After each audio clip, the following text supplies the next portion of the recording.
Hey, boys and girls, this book is called The Berenstain Bears and Too Much Pressure by Stan and Jan Berenstain.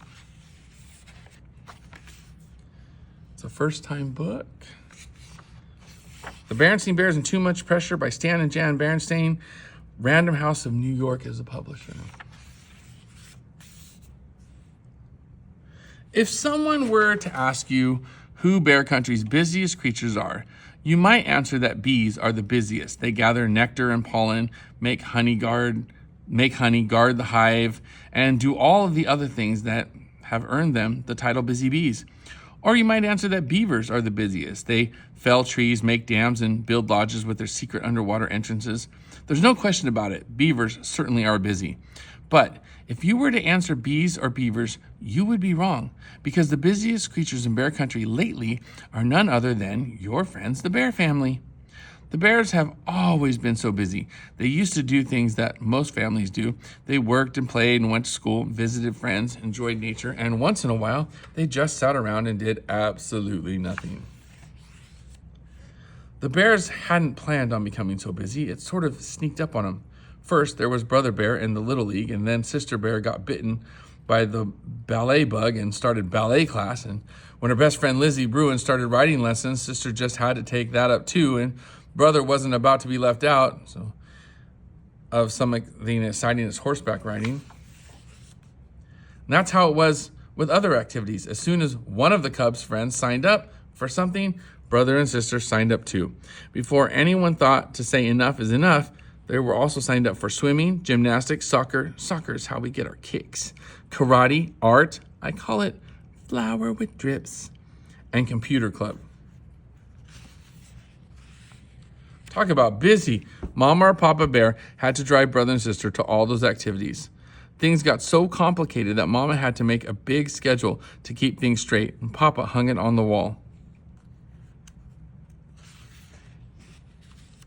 The schedule was especially difficult on Friday, and today was Friday.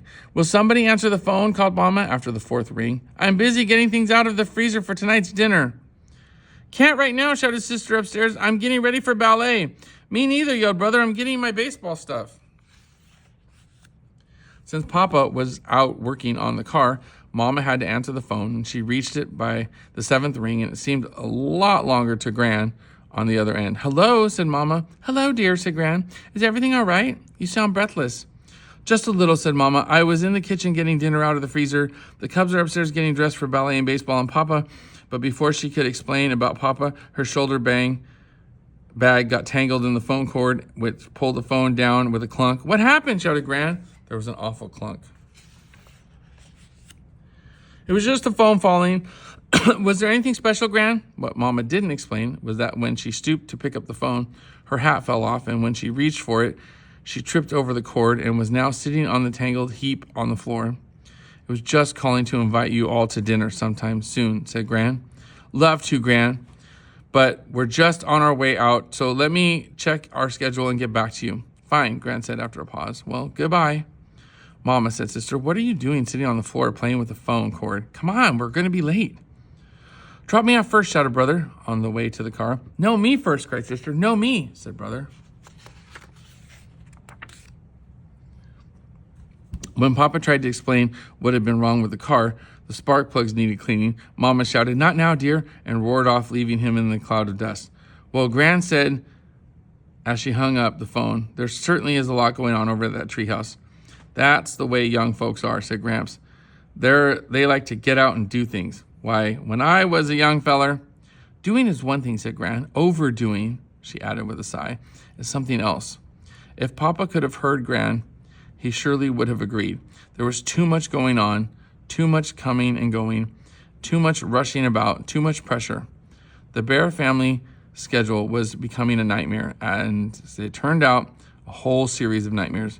The Cubs had planned to watch some TV that evening, but they were so stiff and tired, Sister from ballet and Brother from baseball, that they went to bed early and fell asleep and dreamed. Sister dreamed that she was on a strange sort of merry-go-round, a merry-go-round of activities, which went round and round and round. And she wanted to get off, but no matter how hard she tried, she couldn't. Brother had a dream that he was caught up in an enormous whirlwind of baseballs, soccer balls, and computers. Papa dreamed that he was trapped on a magic carpet that was zooming into a deep black hole, only it wasn't a magic carpet. It was the awful schedule from the wall. Mama didn't have a nightmare. The reason was she didn't fall asleep all night.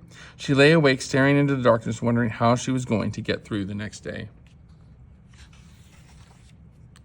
After a quick breakfast, Mama packed a lunch for Papa, who headed for some work in the forest. Then she shooed the cubs into the car. "Hurry," she said. "We have a difficult day ahead of us. There's art class, soccer, karate, swimming, and we've got to squeeze in lunch and shopping." They climbed into the car, and she turned the key, but the engine wouldn't start. And she tried again, but it still wouldn't start. "Please," Mama shouted Brother Bear. "Our karate instructor is very strict about being late." "And the soccer coach is worse," yelled Sister. Mama tried again and again. "Please, Mama," they screamed, jumping up and down in the back seat. But no matter how hard she tried, the car just would not start. Then Mama did something the cubs had never seen her do before. She started to cry. Big wet tears rolled down her cheeks. The cubs forgot karate and soccer and everything else except that their mama was crying. "What's the matter?" asked Brother. "Tell us, please," begged Sister, but Mama just went on boohooing up the front steps and into the house. "Go get Papa," Sister said. "Brother, I'll stay with Mama."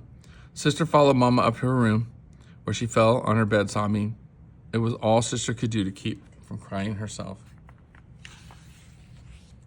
"Everybody cries once in a while, son," he said. "Even you." "Oh, it's Mama. You got to come," shouted Brother as he reached Papa's workplace in the woods.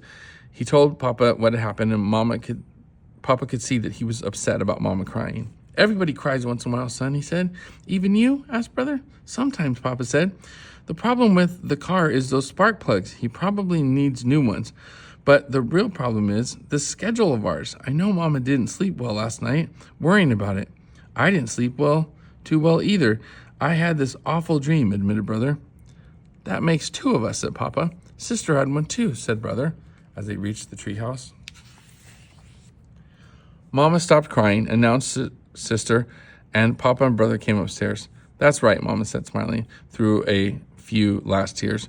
"There's nothing like a good cry sometimes, and there's nothing like a little common sense about too much pressure," said Papa. So the Bears had a family meeting right then and there. The Cubs agreed that 2 after-school activities a week were more than enough. Brother chose baseball and computer club, and Sister chose ballet and horseback riding. True, they lost their title, the busiest family in Bear Country, but they went back to having a very good time doing the everyday things that most families do. And they worked and played, went to school, visited friends, and enjoyed nature. And once in a while, they sat around doing absolutely nothing. The Berenstain Bears and Too Much Pressure. I hope you love this book.